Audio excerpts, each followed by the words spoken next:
Recent updates develop about Trump's legal battle.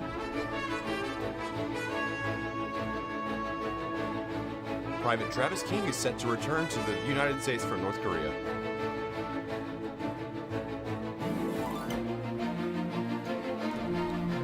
And learn about new safety regulations for this year's state fair.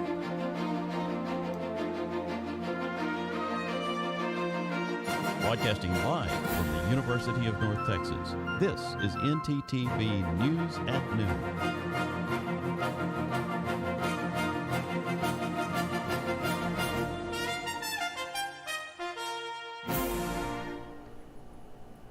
Good afternoon, and thank you for joining ntTV News at Noon. I'm Drew Maurer. And I'm Samantha Rodriguez.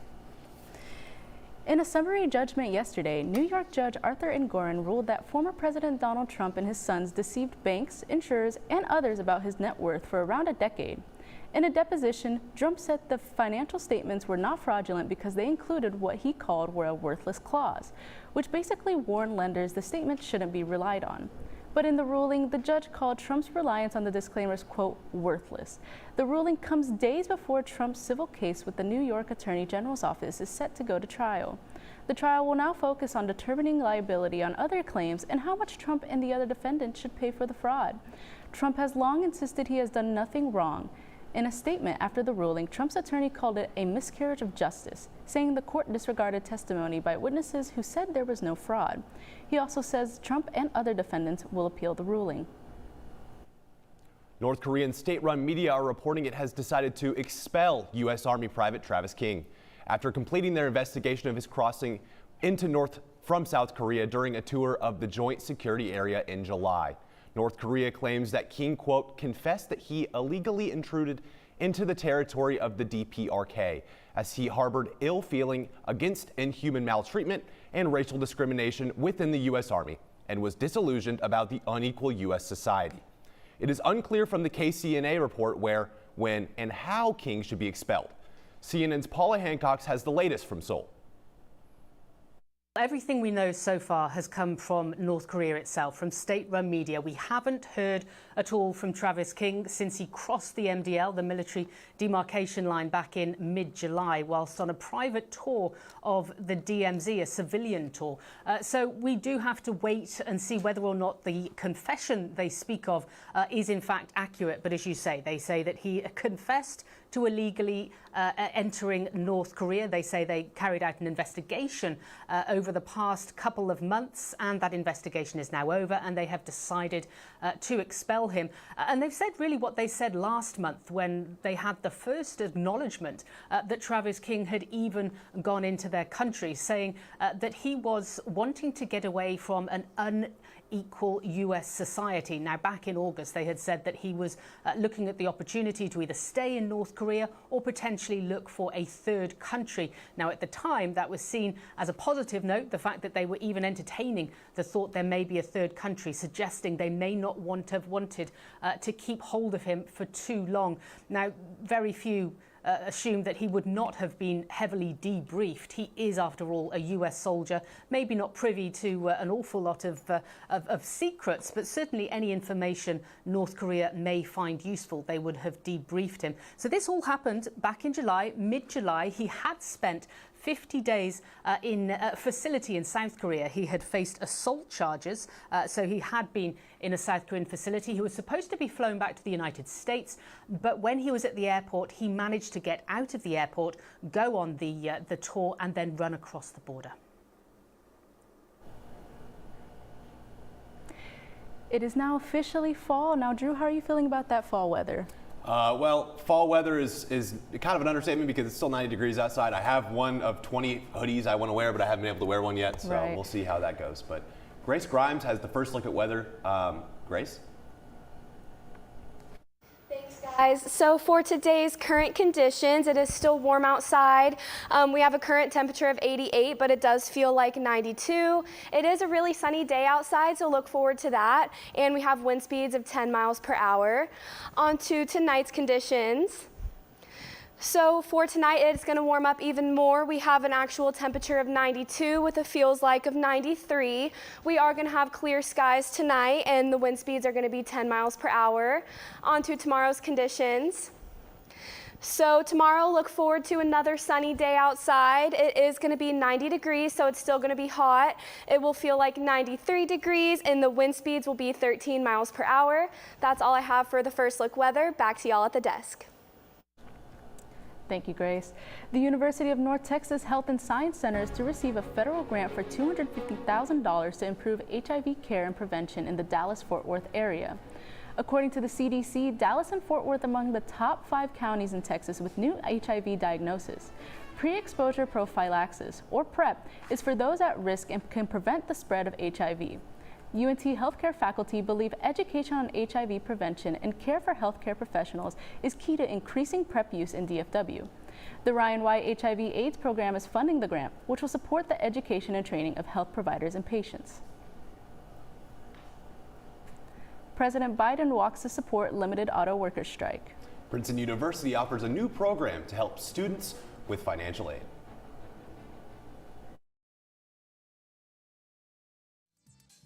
Oh, hey, didn't see you there. Let's get started. This is a motor vehicle. This is the blinker mechanism. To use it, push it up for the right blinker and down to go left. You're welcome. It was easy.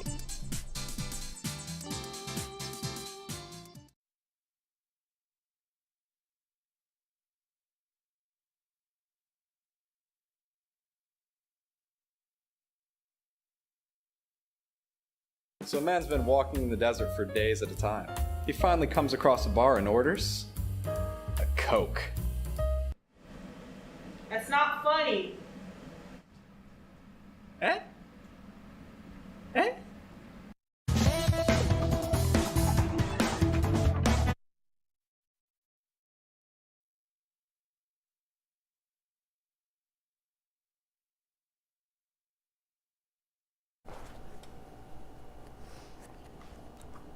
Before you go to the state fair this year, here are the new safety measures you need to know this fall. New rollouts or safety protocols have been introduced to reduce disturbances and fights. After a chaotic incident that left many people injured last year, state fair officials added more security and more around the park. A new policy now prevents minors 17 and younger to enter the fairgrounds without a chaperone after 5 p.m. Chaperones can accompany no more than 6 minors. Metal detectors will be placed at the gate entrances along with the police stand near the food hall entrance to survey the crowds.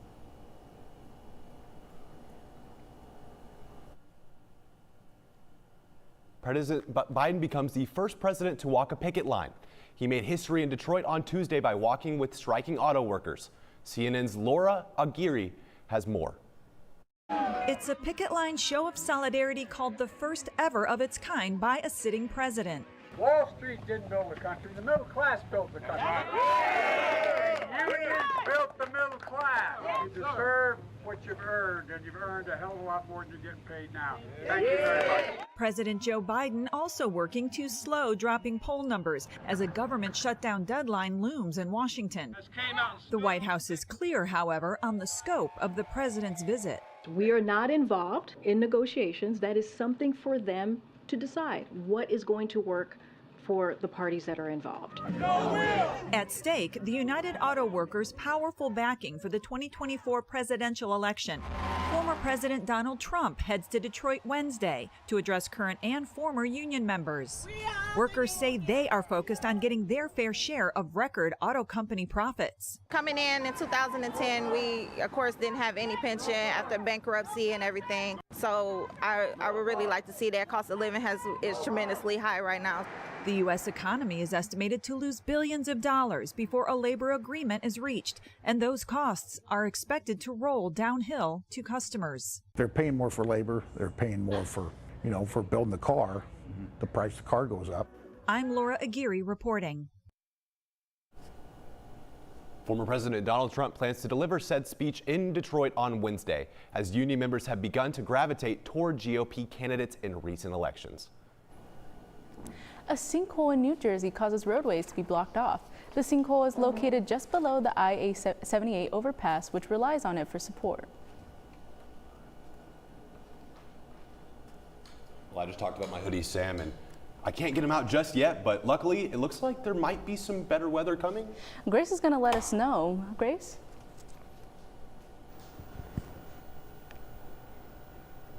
Thanks, guys. So all across North Texas, we do have temperatures in the high 80s. Denton, we have a temperature of 88. Decatur is 88. Bowie, we have a temperature of 89.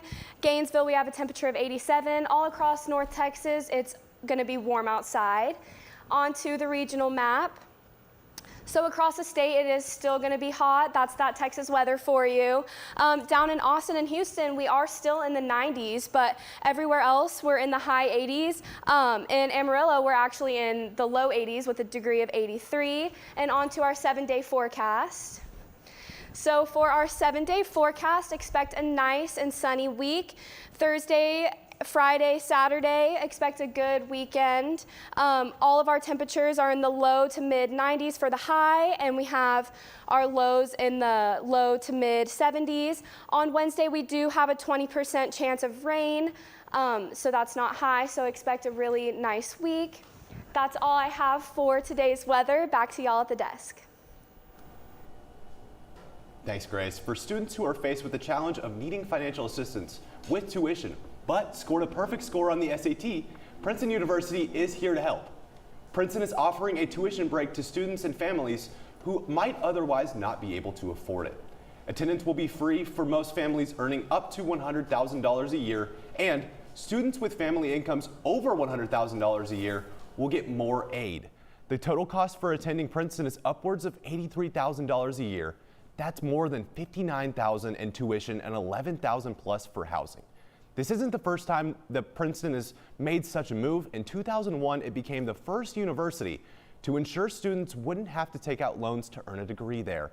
Princeton can easily afford to make this offer, and according to one expert, the school has a $35.8 billion endowment. However, the same expert doesn't address the problem of tuition inflation, and he suggests that making schools responsible for a portion of student loan debts in case of default. In more local news, this pediatric healthcare in Louisville is working to provide discounted services for low-income families. Crystal Prentice has the story. Thanks, Sam. Denton ISD and a Louisville Pediatric Healthcare Clinic, PediPlace, have decided to work together in providing another healthcare clinic in Denton for low-income children. Last year, there were about 4,000 students from Denton ISD that attended the clinic, and 12% of the Denton area are uninsured because of the limited resources. So this partnership could be a great advantage for the students. Denton ISD approved their partnership with PediPlace. PediPlace is a local nonprofit pediatric healthcare company in Louisville, Texas that provides healthcare for low-income children. One-to-one, we do know that many of those students would qualify for CHIP and Medicaid because those numbers are pretty close on qualifying. So we know we have a lot of students that need care or are eligible for those services. And then there was a community committee that was formed in the early 1990s that was talking about the needs of healthcare in the community.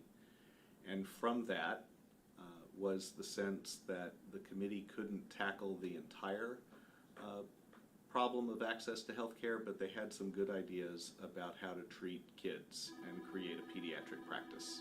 The idea of PediPlace was created over 2 decades ago, and since then they have done a lot to make sure all children are able to receive health care. So PediPlace has a practice guideline that says that in order for us to treat a patient, that parental consent must be received, and our clinic practice is that we will not treat a patient unless their parent is present with them at the time of their medical appointment. Although the CEO of PediPlace, Larry Robbins, confirms that a parent must be present during a visit, parents are still having some concerns with the clinic being placed in Fred Moore High School. Well, I have a lot of concerns about the partnership, to be honest. I'm concerned that having medical clinics inside our schools could start to entrench on parental rights. And so we've seen that, in other states. We've seen issues pop up by having clinics inside schools and having those schools, go against what the parents want. So it's definitely a concern, and it's unfortunately a concern that hasn't been addressed yet after several board meetings. Marilyn Rohaner, a parent advocate and a parent of the NISD, says the district should focus more on educating the children instead of trying to take on the parents' responsibilities. This is Crystal Prentice on ntTV Noon News. Last night, large crowds of looters swarmed and ransacked several stores in the downtown area of Philadelphia, smashing through glass windows on their way into an Apple store, along with several other businesses. Police say a crowd of around 100 juveniles moved through the city and targeted retail stores that sell high-end goods, clothing, sneakers, wine, and liquor. CNN's Danny Freeman reports. Looters descend onto Center City, Philadelphia last night, hitting several stores in the area, leaving a path of debris and destruction behind. According to police, the looting started at 7:58 p.m. at this Foot Locker, breaking glass and leaving sneakers strewn on the ground. More instances of looting happened in quick succession. First, this Lululemon store left ransacked, picked over merchandise scattered all over the floor. Minutes later, looters were seen barging into this Apple store. Oh my God, all these iPhones! And others broke into this liquor store. Everybody in this city should be angry. Everybody that goes to these businesses should be angry. Upwards of nearly 100 people were involved in the looting, and at least 15 people were arrested. We made arrests, and we will continue to make arrests. The looting came on the heels of peaceful protests against the judge's decision to dismiss all charges against Philadelphia police officer Mark Dial, who shot and killed Eddie Irizarry during a brief traffic stop last month. Police Commissioner John Stanford said he believes the looters were not motivated by the Dial case. This had nothing to do with the protest. What we had tonight was a bunch of criminal opportunists take advantage of a situation. Philadelphia police have made more than a dozen arrests so far and are studying traffic cameras to capture the license plates of the vehicles involved. More arrests are expected to be resulting in the coming days. If you get easily homesick, you will be impressed by this TW volleyball star. Find out what graduate programs UNT is offering at the graduate fair this afternoon. Did you know you have access to video equipment like DVDs, video games, and cameras? That's right, you do. Come on down to Chilton Library and fulfill your media dream. Located on the bottom floor next to the student sculpture. Hope to see you there soon. Hey girl, you know you look good. I like the way you move and groove. I'm not sure. All right, look up here. 1, 2, 3. Mom, Dad, I got it.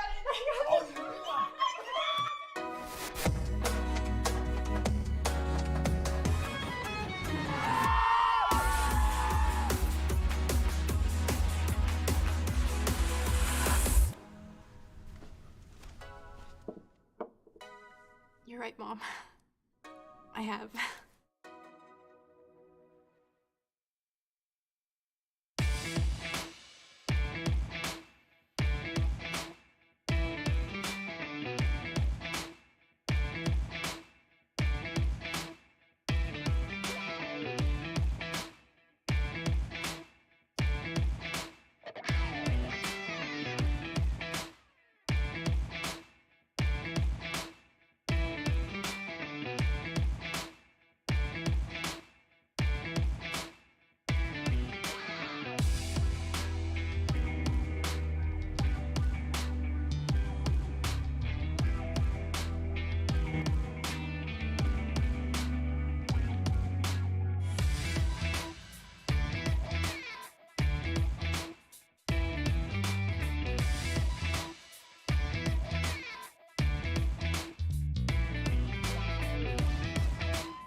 moving somewhere new can be difficult, especially when home seems worlds away.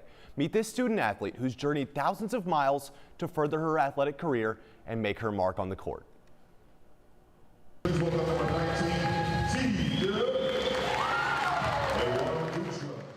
Most American athletes take the same approach to reach the professional level: high school, college, selection draft, and finally a pro career. In other countries, however, some athletes jump right into preparing for the professional level at a young age.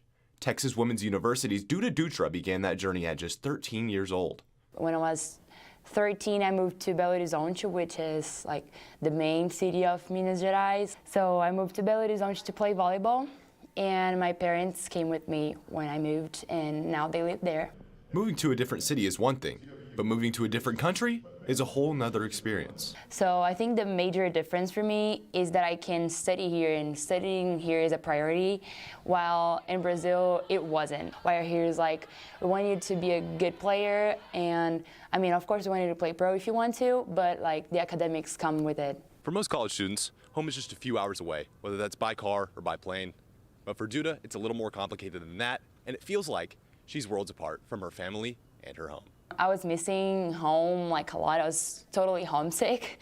But at the same time, it's a good thing because you're growing, right? You're getting mature, you're trying to develop new skills, and I mean, you're becoming a new person. ntTV News, I'm Drew Maurer.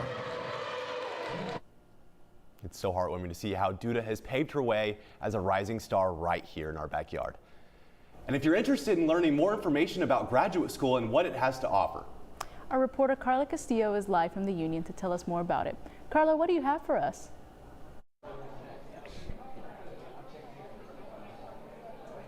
Thanks, guys. I'm here in the Union Ballroom 314, where they're currently having a graduate and professional school fair. This is from 11 a.m. to 2 p.m. This is amongst many of the events that the school is having to explore graduate school. For the rest of this week, many events will be happening, including the school fair, and later today there will be an event titled Curious About Grad School? Ask a Graduate School Dean. Tomorrow as well, they have many different events, including first generation of grad school. And lastly, Friday, they have a grad school open house in the University Union. These are just 3 of the many events that the school is having the rest of the week. All of this accessible to all the students who are looking into higher education. If you're interested in learning more about higher education or just simply curious about what to do after graduating, then feel free to stop by here at the Union Ballroom 314 before 2 p.m. But this is all I have for you guys. Let's take it back to you at the studio. Thanks, Carla. And although it's not the weekend just yet, the calendar says it's time to drink a cold beer. Today, September 27th, is National Drink Beer Day. And it just so happens to be the birthday of Arthur Guinness, the founder of nationally recognized Guinness Brewery. It also coincides with the celebration of Oktoberfest, which will typically continue until October 15th. Beer connoisseurs always love to say that there is a brew practically for every palate. Even beyond the common IPA, ale, and lager, there is a wide variety of seasonal flavors to try during the fall season.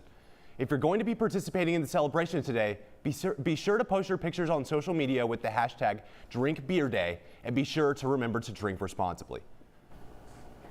For students seeking therapy, UNT has counseling available to you. For further details, we have our segment anchor, Madeline McCory, with our Mental Health Minute. Thank y'all. UNT offers individual therapy sessions covered by student tuition. Students will speak one-on-one with a counselor about any troubles that they face.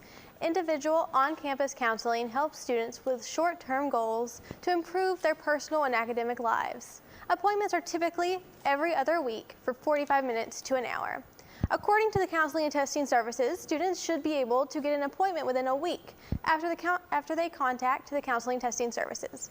Individual counseling available to students on campus falls into one of 5 categories. These categories are the Level 1 Crisis Consultation, Level 2 Urgent Consultation, Level 3 Initial Consultation, Level 4 Single Session Consultation, and Level 5 Case Management. If you are seeking a Level 1 or Level 2 consultation, call the Counseling and Testing Services at 940-565-2741 and tell them the appointment level that you need. For a Level 3 appointment, send an email to the Counseling and Testing Services at unt.edu. You can also walk into Chestnut Hall, Suite 311 between 9 a.m. and 4 p.m., Monday through Friday. After 4 p.m., call the Counseling and Testing Services and press 1 to be redirected to a crisis counselor.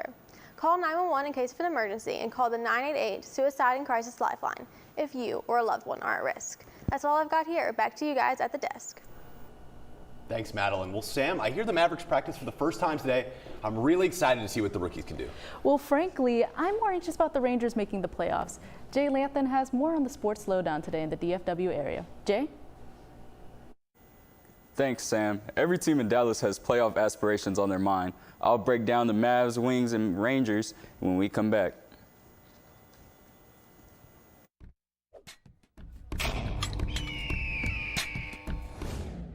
What does Talons do? So I'm the Vice President of External Relations for Talons. That means that I basically oversee all the external committees. Our external committees entail our Model A, it's a Mean Green Machine. So they bring it to football games especially, so every game it's kind of there, every home game.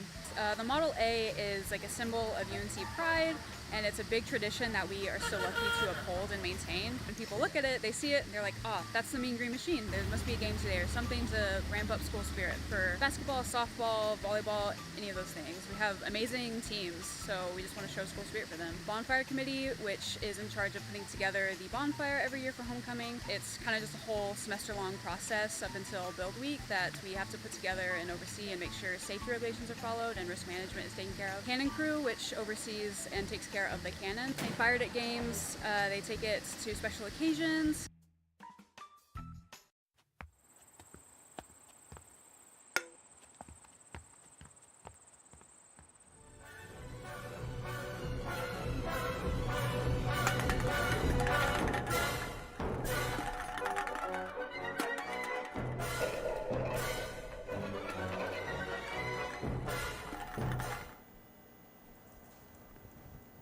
The NBA basketball is on the horizon as the Mavericks start training camp today.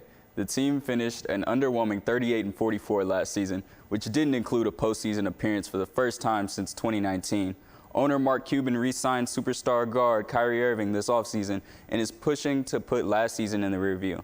Although the front court is loaded with arguably the best 1-2 backcourt of Luka and Kyrie, the team's glaring issue was interior defense. The team hopes that the issue will be no more as they signed former Celtics forward Grant Williams and drafted center Derek Lively Jr.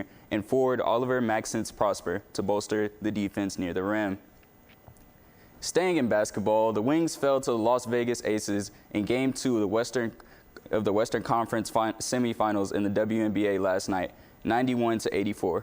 Arike Ongumbowale led the Wings with 24 points, but was no match for the Aces forward. Asia Wilson was unstoppable with her third straight 30-point performance, further proving she was snubbed as the regular season MVP. Game 3 will be Friday in Dallas as the Wings try to avoid going down 3-0 in the series. On to the MLB's playoff race. The Rangers fell to the Angels last night, 9-3. Josh Smith provided a 2-run blast, but it was no match for the Angels' 12 hits. Fortunately, the Rangers still maintain a 2.5-game lead in the division, but the pitching staff giving up runs in bunches is a major concern heading into the postseason. The team still has 5 games remaining to figure this out. They'll play the Angels again tonight at 8:38 in Anaheim with Dane Dunning on the mound. That's all for sports. I'm Jay Lathan. Back to you at the desk.